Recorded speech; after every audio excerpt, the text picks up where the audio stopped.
What is risk? Many things we do every day are related to this concept.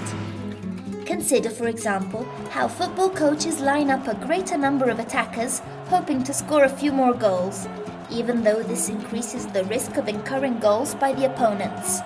If the other team succeeds in making a goal, the risk is materialized, and you may regret having taken the risk, especially if you lose the game. Or let's think of when we decide to postpone the purchase of a dress hoping to get it on sale. We take the risk that the dress could no longer be available. In everyday language, risk often has a negative connotation as a synonym of probability of loss or danger. Economic risk is the kind of risk that affects the performance of businesses and is linked to the balance between costs and revenues.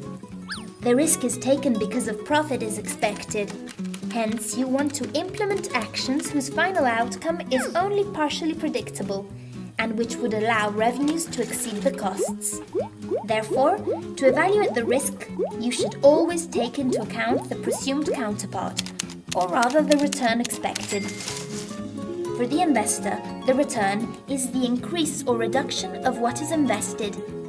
For example, in stable conditions, if we buy bonds, especially if they expire in a few months and are issued by a state, the expected return and the risk are low. But if we buy shares, both the expected return and the risk are higher. How can we reduce the risk? Once you've determined the performance you expect, one way to mitigate the risk is to diversify your investments, for instance by combining many different types of stocks. Riskier investments over several years usually tend to have the highest returns, thereby compensating those who have assumed such risk.